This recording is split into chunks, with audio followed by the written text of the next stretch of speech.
आज के लेक्चर का आगाज करते हैं। सबसे पहले प्रीवियस लेक्चर में से क्वेश्चंस, एक स्टूडेंट ने क्वेश्चन पूछा है page 111 question number 7 part C, how stable is the consumption function. Consumption function कितना स्टेबल है। देखिए इसमें जो कंजम्पशन में दो कैलकुलेशन इन्वॉल्व है, एक मार्जिनल प्रोपेंसिटी टू कंज्यूम, एक एवरेज प्रोपेंसिटी टू कंज्यूम। हम अपनी इकोनॉमिक्स में जो ज़्यादा डिस्कशन करते हैं, ज़्यादा फोकस करते हैं, वो मार्जिनल प्रोपेंसिटी टू कंज्यूम है। ठीक है, इसीलिए मैंने आपको कल फार्मूला भी इसी का, कैलकुलेशन भी इसी की सिखाई। मार्जिनल प्रोपेंसिटी टू कंज्यूम का फार्मूला क्या है? Change in consumption divided by change in income. Average propensity to consume basically, marginal propensity to consume तो एडिशन की बेस पे या चेंज की बेस पे कैलकुलेट होती है। Average propensity to consume total की बेस पे कैलकुलेट होती है। यानी एवरेज प्रोपेंसिटी टू कंज्यूम का फार्मूला है total consumption divided by total income. Average propensity to consume का फार्मूला क्या है? Total consumption divided by total income. जबकि मार्जिनल प्रोपेंसिटी टू कंज्यूम का फार्मूला है change in consumption divided by change in income. तो दोनों में डिफरेंस है।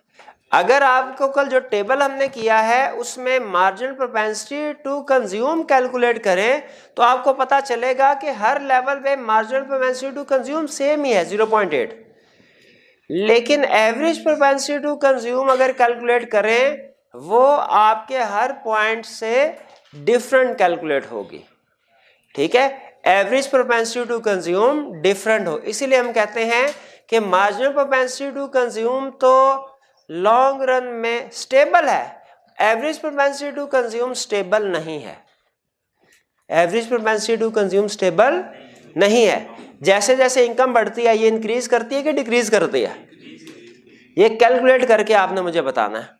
आज आपकी होम असाइनमेंट समझ लीजिए कि जो हमने कल टेबल बनाया था उसमें एक लास्ट कॉलम ऐड करना है एवरेज प्रोपेंसिटी टू कंज्यूम, उसको कैलकुलेट करना है और आपने मुझे बताना है कि क्या वो सेम है जो मार्जिनल प्रोपेंसिटी टू कंज्यूम है या डिफरेंट है। मार्जिनल प्रोपेंसिटी टू कंज्यूम तो हर लेवल पे सेम रहता था, आपने बताना है average propensity to consume stable रहता है एमपीसी की तरह या कि वो इनस्टेबल है, चेंज होता रहता है। ये अब आप कैलकुलेशन करके मुझे बताएंगे। ठीक है जी, हाँ चेंज होता है लेकिन कैलकुलेशन करके आपने बताना है इंक्रीज होता है कि डिक्रीज होता है। जी डिक्रीज हो रहा है जी। और कोई क्वेश्चन? इसमें इनकम का डिफरेंस इक्वल था, तो उसके डिफरेंस के इक्वल होने की वजह से जो कंजम्पशन थी उसका भी जो डिफरेंस था वो भी इक्वल था। हमने याद रखे ये डिफरेंस, हमने जो कंजम्पशन कैलकुलेट की एग्जाम में, अगर ये क्वेश्चन सेट हो आपको वो दो चीजें देगा, एक आपको प्रोवाइड करेगा इनकम और दूसरा मार्जिनल प्रोपेंसिटी टू कंज्यूम। ठीक है, फिर उसके बाद इक्वेशन में हमने इन वैल्यूज को पुट करके आपने खुद से कंजम्पशन कैलकुलेट करना होगी, कंजम्पशन कितनी है, और उसके बाद आपको पता है हमारा टेबल कंप्लीट होता है। ठीक है जी, क्वेश्चन में आपको उसने इंफॉर्मेशन दी होगी, जो हमारा ऑटोनोमस कंजम्पशन है वो भी क्वेश्चन में गिवन होती है जी। और कोई क्वेश्चन?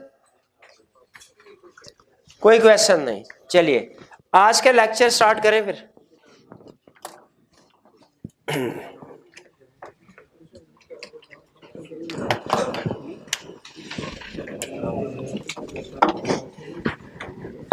कल हमने कंजम्पशन की बात की थी। अभी तक हमने इस चैप्टर में क्या पढ़ा? चैप्टर 6 में मैंने आपको बताया मैक्रो इक्विलिब्रियम, और फिर आपको बताया चूंकि मैक्रो इक्विलिब्रियम डिपेंड कर रहा होता है एग्रीगेट डिमांड पे, और एग्रीगेट डिमांड चार चीजों से मिलकर बनती है, कंजम्पशन, इन्वेस्टमेंट, गवर्नमेंट स्पेंडिंग और नेट एक्सपोर्ट। तो हम अपनी रिमेनिंग मैक्रो इकोनॉमिक्स में इन्हीं चार एलिमेंट्स के अगर डिस्कशन रखेंगे, इन्हीं को हम डिटेल में डिस्कस करेंगे। तो अभी हम जो कंजम्पशन के ऊपर फोकस कर रहे थे अपने पिछले दो लेक्चर्स में, कंजम्पशन क्लियर हो गया क्या है, उसके डिटर्मिनेंट्स भी समझ आ गए, और सबसे अहम क्या केन्स का लॉ ऑफ कंजम्पशन समझ आ गया। केन्स के लॉ ऑफ कंजम्पशन में तीन चीजें उसने कही थी, इनकम बढ़ने से कंजम्पशन भी इंक्रीज होगी, सेविंग भी इंक्रीज होगी, दूसरा कंजम्पशन में इंक्रीज इनकम इंक्रीज के इक्वल नहीं होगा, तीसरा जो कंज्यूम नहीं होता वो सेव होता। ठीक, इससे सबसे अहम चीज जो हमने सीखी वो थी इसकी डायग्राम। डायग्राम सिर्फ आपकी रिवीजन के लिए यहाँ पे दोबारा बना रहा हूं, अब की बार नंबरिंग के बगैर बना रहा हूं। यहाँ पे क्या आता है, एक्स एक्सिस पे इनकम और वाई एक्सिस पे consumption and saving.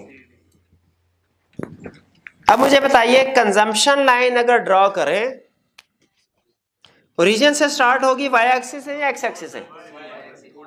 Y axis है। ये कंजम्पशन बताइए। अच्छा, ये जो डिफरेंस है ओरिजिन से लेके ये ऑटोनोमस कंजम्पशन, बिल्कुल। और इनकम लाइन जो है वो कैसे ड्रॉ होती है? 45 डिग्री से, ठीक है। ये 45 डिग्री नहीं, ये 45 डिग्री नहीं है,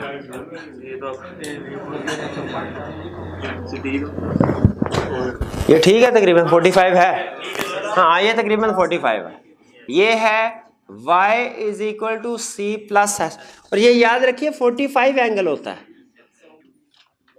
क्योंकि जितनी इनकम है कंजम्पशन प्लस सेविंग उतनी ही है, ठीक है। जितनी इनकम उतनी कंजम्पशन प्लस सेविंग, ऐसे ही होगा ना, y is equal to C plus S. अच्छा, अब सेविंग में आपने एक ध्यान रखना, ये जहां पॉइंट है ना जहां पे इनकम और कंजम्पशन इक्वल है, वहां पे सेविंग 0 होनी चाहिए। ये बात समझ आई कि नहीं? जहां पे इनकम लाइन ये है, कंजम्पशन लाइन ये है, जहां पे इनकम और कंजम्पशन दोनों इक्वल है वहां पे सेविंग 0 होगी। तो आपने जब सेविंग लाइन ड्रॉ करनी है इस चीज का ध्यान रखना है। नहीं तो फुट्टा होता, फुट्टे के जरिए से कर लेता मैं, जुगाड़ तो लगा नहीं, जाहिर है। नहीं, इतने छोटे फुट्टे से कुछ नहीं होगा।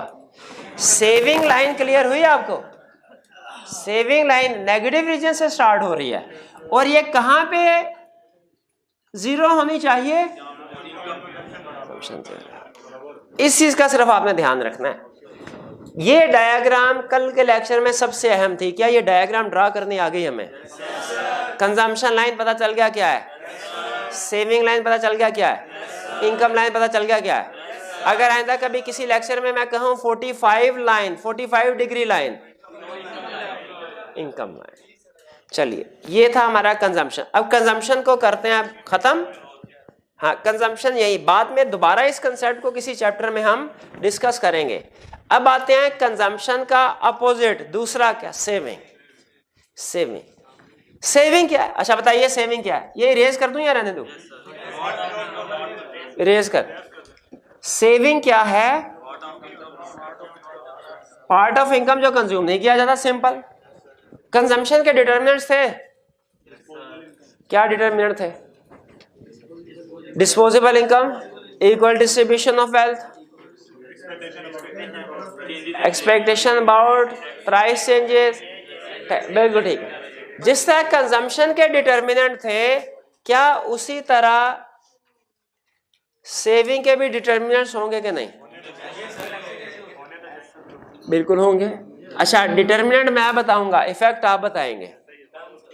लेवल ऑफ इनकम ज्यादा है, सेविंग ज्यादा, इनकम कम है, तो ये गलत बताएंगे। अब अगला नेक्स्ट, वेल्थ ज्यादा, तो कितने स्टूडेंट्स का ख्याल है वेल्थ ज्यादा होने से सेविंग ज्यादा होगी? कितने स्टूडेंट का ख्याल है वेल्थ ज्यादा होने से सेविंग कम होगी? अब बताइए, जिस बंदे के पास अरबों रुपया है वो सेव करके क्या करेगा? इनकम में से सेव नहीं करेगा, इनकम में से सेव, वो ऑलरेडी वेल्थ उसके पास पड़ी हुई है। इतने सेविंग तो इनकम में से होती है ना, सेविंग पार्ट ऑफ इनकम है, पार्ट ऑफ वेल्थ तो नहीं का। तो जिस बंदे के पास करोड़ों रुपया सेविंग में पड़ा हुआ है, वो अपनी तनख्वाह में से पैसे बचाएगा? वो नहीं बचाएगा, कम बचाएगा, ठीक है। तो इसलिए अगर वेल्थ ज्यादा हो तो सेविंग, ये बात समझ आई? नेक्स्ट, इंटरेस्ट रेट ज्यादा हो, क्यों? साबित कीजिए कि लोग ज्यादा पैसे बचा के बैंक में रखेंगे ताकि इंटरेस्ट ज्यादा मिले। आप इसे बैंक में डिपॉजिट के पॉइंट ऑफ व्यू से भी समझ सकते हैं, लोन बोरोइंग के पॉइंट ऑफ व्यू से भी समझ सकते हैं।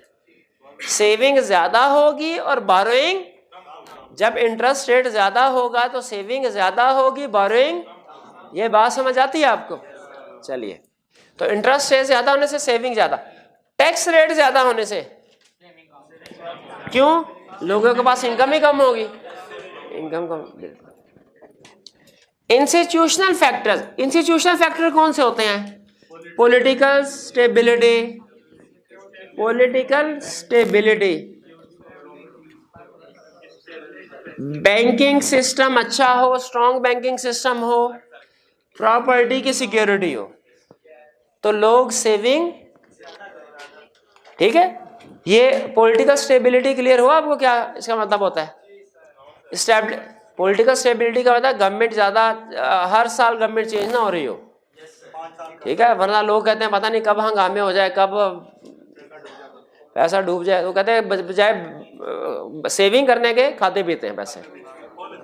इसी तरह अगर पता चले कि जी प्रॉपर्टी अगर खरीदी, कोई ना कोई ग्रुप ऐसा होगा जो कब्जा कर लेगा उसके ऊपर, लोग सेविंग करेंगे? नहीं सेविंग करेंगे। तो ये इंस्टीट्यूशनल फैक्टर्स हैं, ठीक है। अगर ये अवेलेबल है इकोनॉमी में तो सेविंग ज्यादा होगी, वरना सेविंग नहीं होगी। Next, motivation for saving. Saving करने के लिए कुछ फैक्टर्स होने चाहिए, 3 फैक्टर्स वो हमें बताते हैं, इन तीनों को ज़हन में रखिएगा, ये तीनों रिपीट होंगे बाद में किसी कंसेप्ट में। कोई लोग, जनरल पब्लिक, अवाम किन पर्पस के लिए सेविंग करते हैं? कौन से फैक्टर हैं जो मोटिवेट करते हैं जनरल पब्लिक को सेव करने के लिए? 3 फैक्टर्स हैं। पहला, फ्यूचर नीड, अपनी ज़रूरियात ज़िंदगी पूरी करने के लिए सेविंग करते हैं कि हाँ कि ज़रूरियात ज़िंदगी। दूसरा, फॉर अनसीन सर्कमस्टेंसेस, नागहानी सूरत हाल, जैसे अचानक किसी की तबीयत खराब हो जाए तो घर में कुछ पैसे होने चाहिए, सेविंग होनी चाहिए ताकि वहां पे काम आ जाए। अचानक मेहमान आ जाए तो उनके लिए भी घर में नहीं, मेहमान फ्यूचर नीड में रख लेते हैं, ठीक है, मेहमान फ्यूचर नीड के लिए और अनसीन सर्कमस्टेंसेस बीमारी वगैरह के लिए। फिर कहा बिजनेस अपॉर्चुनिटीज का क्या कंसेप्ट है कि सेविंग करते हैं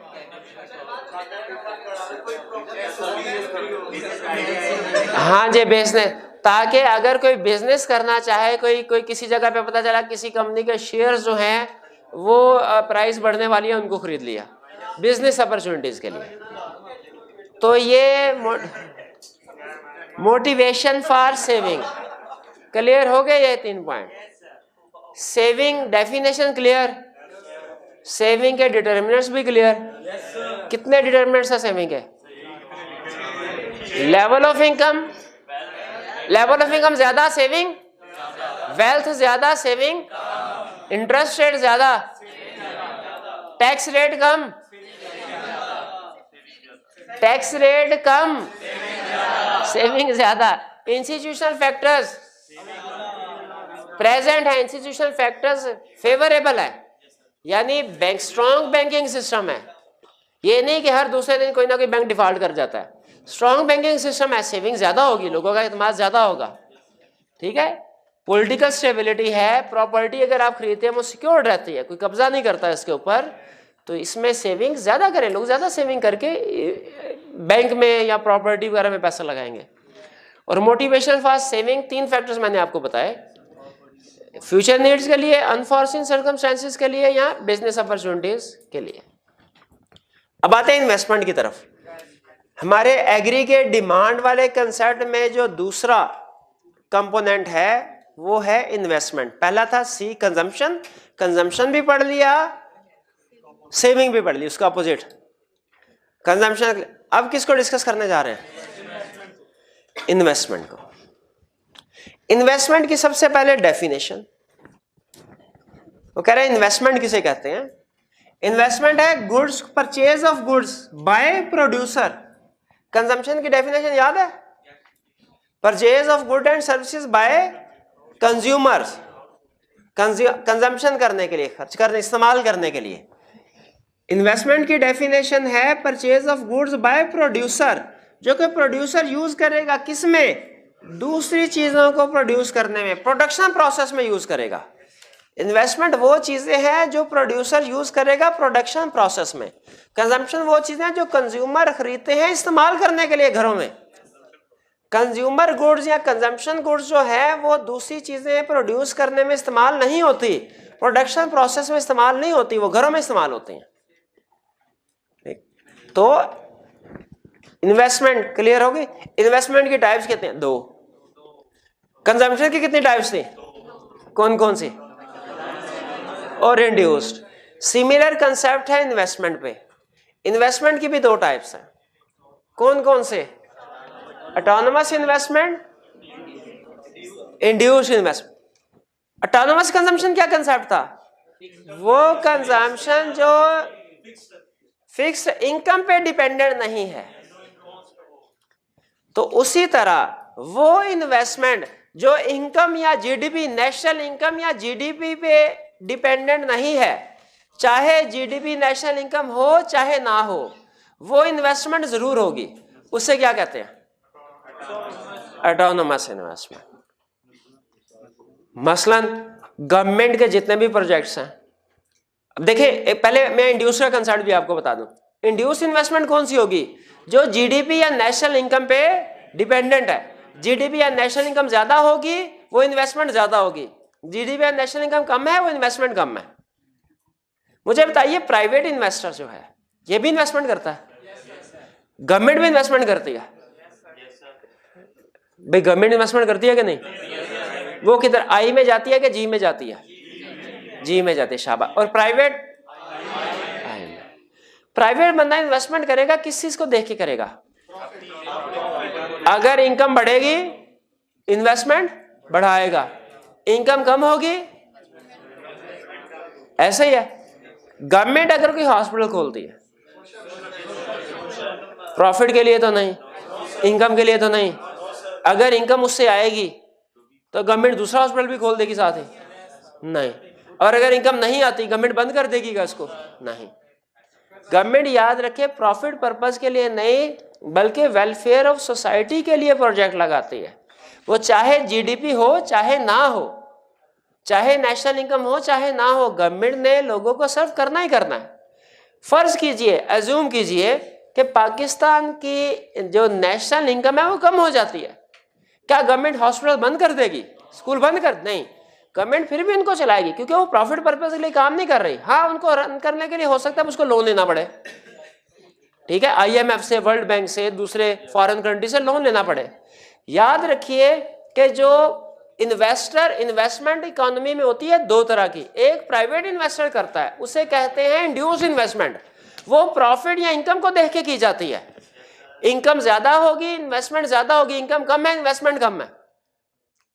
जैसे मशीनरी नहीं खरीदना, जैसे नई फैक्ट्री कंस्ट्रक्ट करना, ये जब प्राइवेट इन्वेस्टर को प्रॉफिट इनकम नजर आएगा वो ये इन्वेस्टमेंट करेंगे, वरना नहीं करेंगे। जबकि गवर्नमेंट जो इन्वेस्टमेंट करती है वो इनकम या प्रॉफिट को सामने रख के नहीं करते, लोगों के वेलफेयर को सामने रख के करते हैं। वो जीडीपी से इंडिपेंडेंट है, जीडीपी या नेशनल इनकम हो या ना हो, वो ऑटोनोमस इन्वेस्टमेंट जरूर की जाती है। जैसे डैम कंस्ट्रक्ट करना, जैसे रोड कंस्ट्रक्ट करना, स्कूल कॉलेज हॉस्पिटल वगैरह, इनको कंस्ट्रक्ट करने में जो डिसाइडिंग फैक्टर होता है वो इनकम नहीं होती, वो लोगों की जरूरत होती है। लेकिन अगर प्राइवेट इन्वेस्टर कहीं पे कोई नई मशीनरी खरीदेगा, नई फैक्ट्री बनाएगा, डिसाइडिंग फैक्टर बैकएंड पे क्या होगा? पैसा, इनकम। उसे पैसा नजर आ रहा होगा इन्वेस्टमेंट करेगा, वरना इन्वेस्टमेंट नहीं करेगा। इन्वेस्टमेंट 2 तरह की होगी, ऑटोनोमस, इंड्यूस्ड। फर्क समझ आया? फर्क समझ आया तो वैसे किताब में तो नहीं, लेकिन एक डायग्राम बनाने लगा हूं, आपने पहचानना है इसमें इंड्यूस इन्वेस्टमेंट कौन सी है और ऑटोनोमस कौन सी है। डायग्राम बना रहा हूं मैं यहां पे, एक छोटी सी डायग्राम भाई, बस एक क्वेश्चन पूछा, जीडीपी या नेशनल इनकम, और ये है इन्वेस्टमेंट। 2 कर्व आपके सामने आएंगे।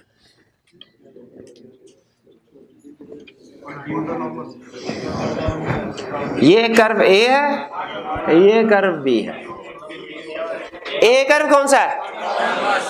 देखिए जीडीपी बढ़े या कम हो इस इन्वेस्टमेंट में फर्क नहीं पड़ रहा, ये ऑटोनोमस है।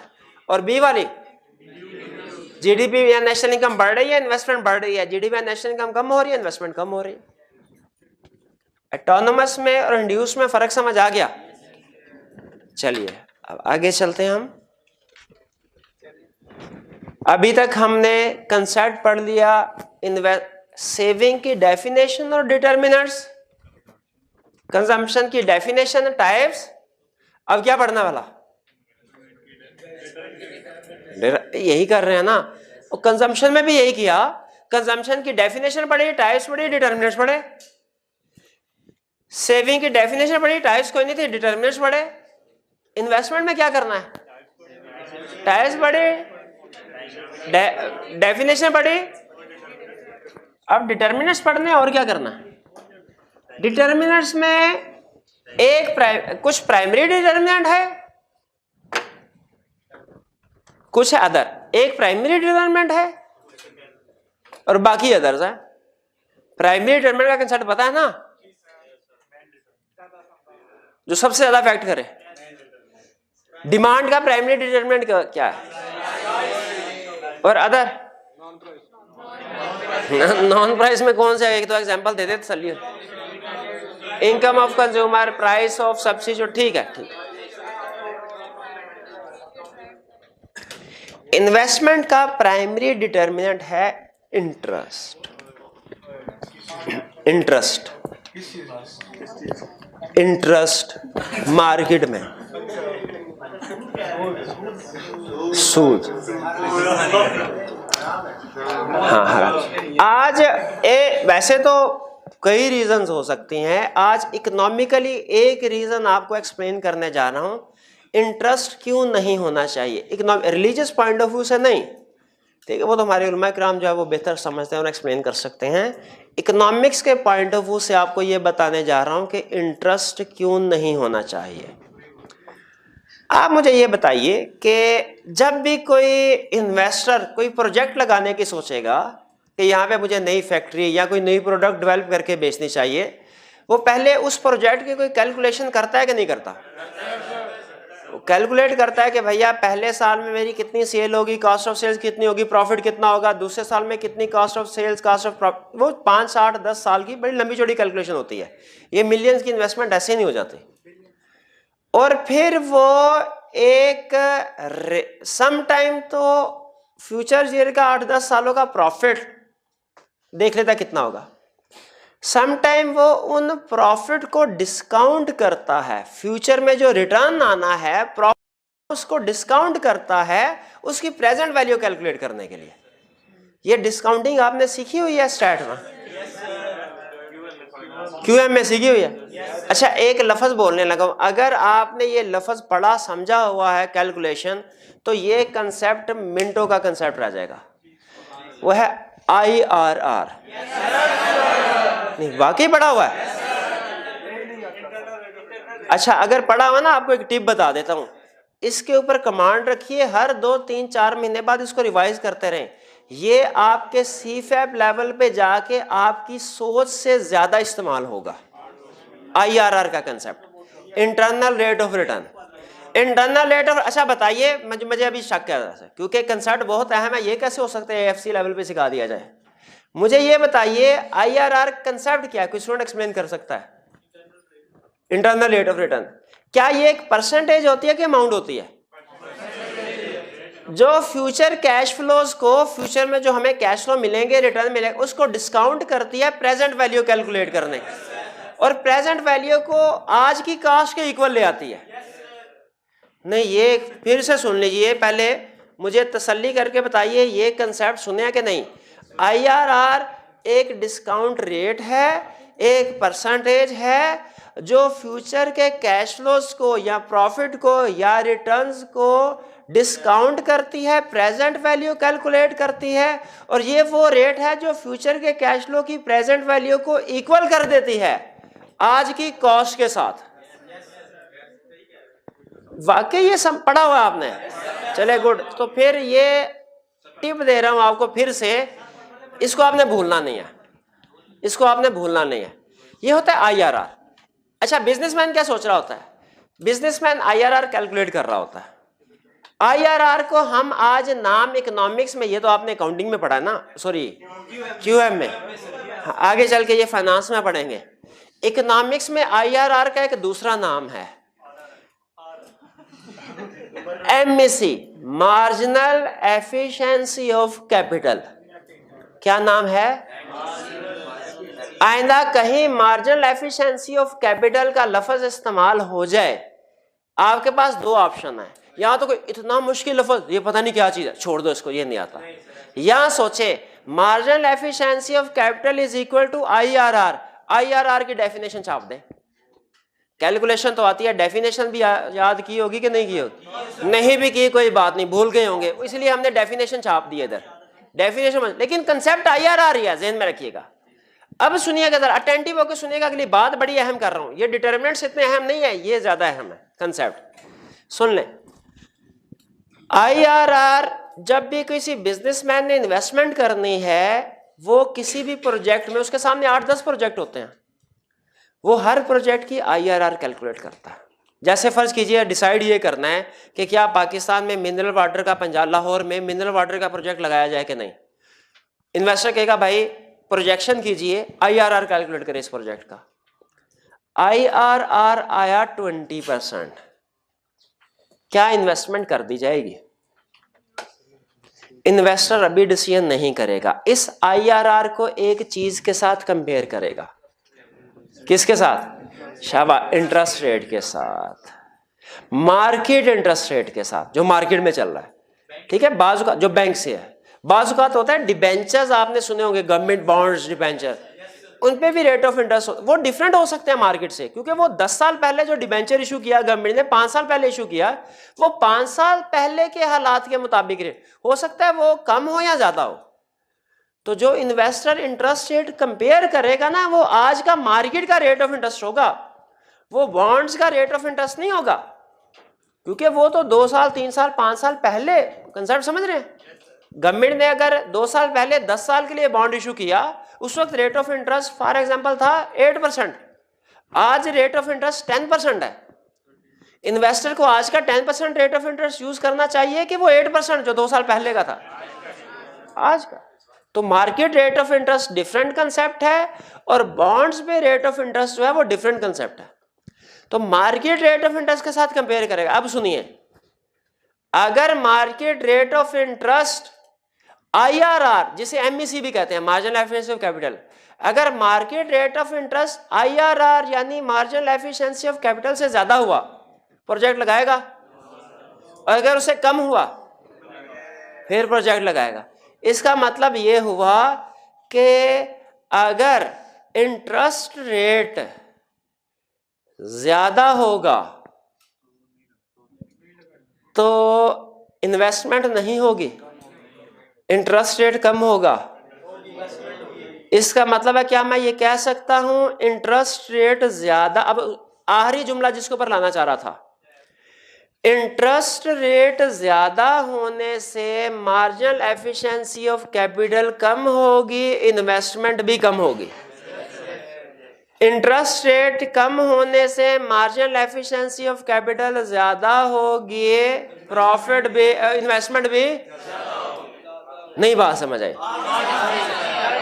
ये सुनो, हाँ नहीं, डायग्राम से भी बताता हूं, पहले दोबारा, हाँ दोबारा, पहले क्या दोबारा बता, दोबारा सुनो। मार्केट रेट ऑफ इन्वेस्टमेंट का प्राइमरी डिटर्मिनेंट है interest rate, market interest rate. अगर मार्केट इंटरेस्ट रेट ज्यादा है, profitability rate IRR, marginal efficiency of capital कम हो जाएगा, इन्वेस्टमेंट कम होगी। अगर मार्केट रेट ऑफ इंटरेस्ट ज्यादा है, मार्जिनल एफिशिएंसी ऑफ कैपिटल कम, इन्वेस्टमेंट कम। अगर मार्केट रेट ऑफ इंटरेस्ट कम है, मार्जिनल एफिशिएंसी ऑफ कैपिटल ज्यादा और इन्वेस्टमेंट ज्यादा। तो अब बताइए मुल्क में सबसे ज्यादा इन्वेस्टमेंट कब होगी? रेट जीरो हो जाएगा। इसीलिए इंटरेस्ट रेट का बढ़ना इन्वेस्टर्स के लिए डिस्करेजिंग फैक्टर होता है। मुल्क में जो इन्वेस्टमेंट एक्टिविटीज होती है उनके लिए नेगेटिव सिग्नल होता है। आपको असल में यह कंसेप्ट बताना चाह रहा था कि इन्वेस्टमेंट का प्राइमरी डिटर्मिनेंट क्या है? मार्केट रेट ऑफ इंटरेस्ट, और अगर इसको हम एक कर्व के जरिए से रिप्रेजेंट करना चाहिए, डायग्राम के जरिए से एक्सप्लेन करें इसी कंसेप्ट को जो अभी मैंने बताया, क्या मार्केट इंटरेस्ट रेट ज्यादा होगा, मार्जिनल एफिशिएंसी ऑफ कैपिटल कम, इन्वेस्टमेंट भी, मार्केट रेट ऑफ इंटरेस्ट कम होगा, marginal efficiency of capital, investment भी।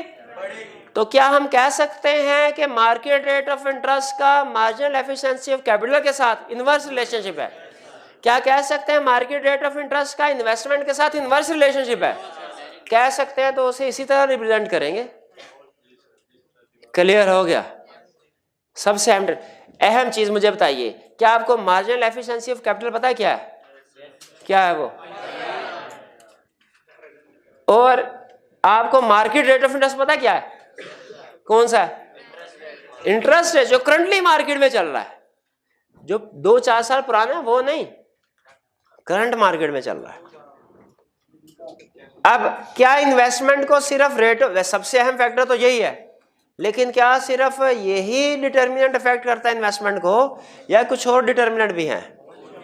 कुछ और डिटर्मिनेंट, भाई और डिटर्मिनेंट कौन से हैं? शॉर्ट रन और लॉन्ग। अच्छा, पता नहीं क्यों उसने शॉर्ट रन लॉन्ग रन में क्लासीफाई किया हुआ है, बहरहाल उसने किया, हमने भी कर दिया, जरूरत नहीं थी कोई। डिमांड फॉर गुड बढ़ेगी,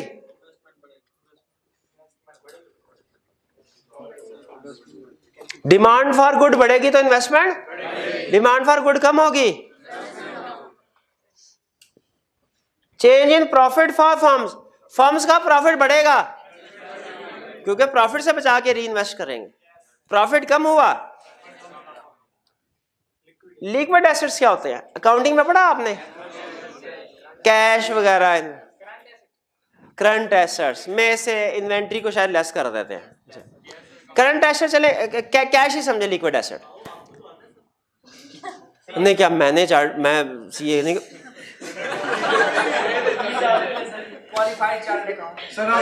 एफसी है यार, ऐसे ना कर।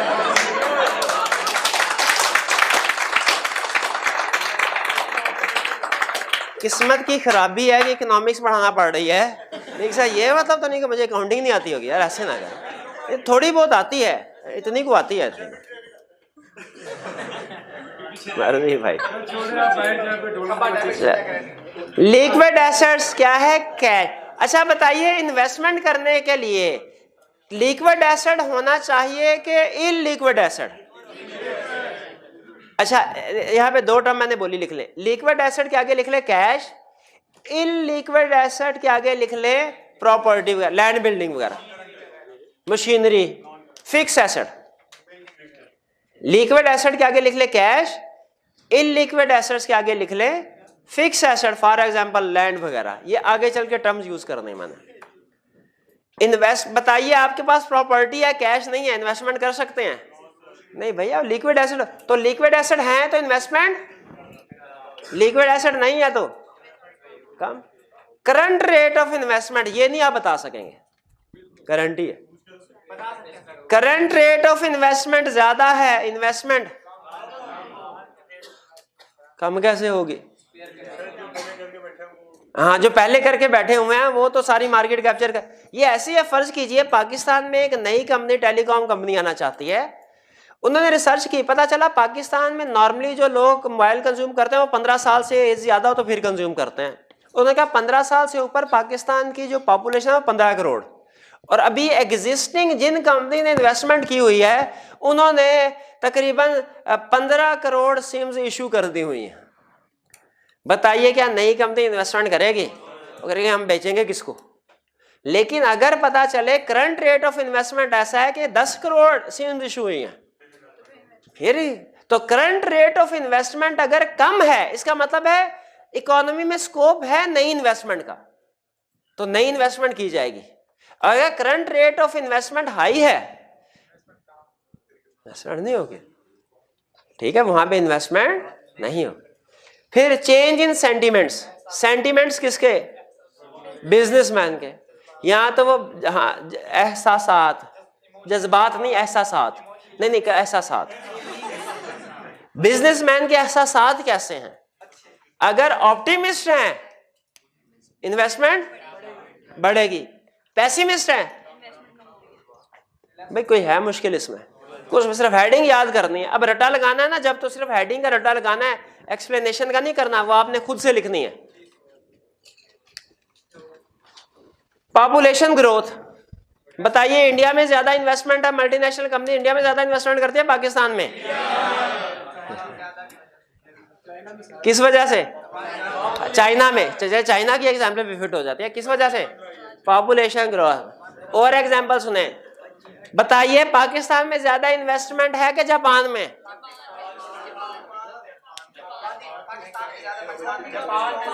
अच्छा, ये क्या चक्कर है? हालांकि पॉपुलेशन पाकिस्तान की ज्यादा है। हाँ जी, क्योंकि इन्वेस्टमेंट सिर्फ पॉपुलेशन पे डिपेंड नहीं करती, टेक्नोलॉजिकल डेवलपमेंट में टेक्नोलॉजी तो सारी वो इजाद करते हैं। क्वांटिटी ऑफ कैपिटल, अच्छा ये quantity of capital goods already in existence, quantity of capital goods already in existence, ये कंसेप्ट यही है जो ये करंट रेट ऑफ इन्वेस्टमेंट का है कि ऑलरेडी अगर कैपिटल गुड ज्यादा है, इन्वेस्टमेंट गुड कैपिटल गुड ये एक ही चीज है। टैक्स रेट्स, टैक्स रेट कम हुआ तो इन्वेस्टमेंट ज्यादा, टैक्स रेट ज्यादा होता है इन्वेस्टमेंट। सिंपल, कोई मुश्किल था ये कंसेप्ट? चलिए क्विक रिव्यू जी, टैक्स रेट वाला बाकी भी ना दोबारा बता दो? नहीं बाकी भी दोबारा है, नहीं मेरे ख्याल क्विक रिवीजन करते हैं। मुझे ये बताइए इस चैप्टर में अभी तक हमने क्या पढ़ा? कंजम्पशन और इन्वेस्टमेंट के बारे में। कंजम्पशन में हमने पहले पढ़ा कंजम्पशन की डेफिनेशन, उसकी दो टाइप्स, कौन सी type? Autonomous consumption, induce consumption. और उसके बाद हमने कंजम्पशन के बाद सबसे अहम चीज केन्स का लॉ ऑफ कंजम्पशन पढ़ा। तीन चीजें थी, इनकम बढ़ने से कंजम्पशन सेविंग दोनों बढ़ती है, लेकिन इंक्रीज इन कंजम्पशन लेस है इंक्रीज इन इनकम से, प्लस जो कंज्यूम नहीं किया जाता सेव किया जाता है। और हमने इसकी डायग्राम बनाई थी। ये डायग्राम तो आज अब फिर जाके आपने रिवीजन करनी है, इनकी डायग्राम को 2-3 दफा फिर से बनाएं। ये आगे चल के काफी डायग्राम यूज होंगी कुछ कंसेप्ट्स में। कंजम्पशन कर्व हमने खींच ड्रॉ किया, सेविंग कर्व ड्रॉ किया और इनकम कर्व ड्रॉ किया, और जहां पे दोनों इक्विलिब्रियम है, कंजम्पशन और इनकम इक्वल होते हैं, सबसे अहम चीज जहां पे कंजम्पशन और इनकम इक्वल होते हैं, सेविंग कितनी होती है? 0 होती है। ठीक है, इसके बाद हमने कंजम्पशन के डिटर्मिनेंट्स पढ़े, फिर हमने सेविंग की डेफिनेशन पढ़ी, सेविंग के डिटर्मिनेंट्स पढ़े। सेविंग के डिटर्मिनेंट्स क्या है? Level of income, level of income ज्यादा सेविंग, वेल्थ ज्यादा सेविंग, इंटरेस्ट रेट कम, इंटरेस्ट रेट कम। देखा, देख देख के बता रहे हैं, इंटरेस्ट रेट कम हुआ तो बैंक में पैसे रखवाएंगे कि बैंक से निकलवाएंगे? निकलवाएंगे, सेविंग कम होगी। इंटरेस्ट रेट ज्यादा तो फिर सेविंग ज्यादा। ये सीधा सीधा थोड़ी पूछना मैंने आपसे, यहाँ आके अपने आप से। टैक्स रेट ज्यादा, इंस्टीट्यूशनल फैक्टर्स, कौन से institutional factors? Political stability, establish banking sector, security of property ज्यादा है तो सेविंग ज्यादा होगी। और मोटिवेशन फॉर सेविंग, 3 एग्जांपल बताएं। मोटिवेशन है सेविंग ज्यादा होगी, क्या? फ्यूचर नीड्स के लिए मेहमान आ सकते हैं, अनफॉर्सीन सर्कमस्टेंसेस के लिए बीमार हो सकते हैं, हाँ जी, और अपॉर्चुनिटीज, यानी कोई शेयर की प्राइस का पता चले बढ़ने लगी है तो वो शेयर खरीद के मुनाफा उठाएंगे उससे। इन्वेस्टमेंट, 2 टाइप्स इन्वेस्टमेंट की, कौन कौन सी? Autonomous, induce. ऑटोनोमस कौन सी है? जो नेशनल इनकम या जीडीपी के साथ नहीं होती। एग्जांपल क्या है? प्राइवेट नहीं है, इंड्यूस्ड है, वो है वो तो। ये तो ऑटोनोमस, ये गवर्नमेंट की है।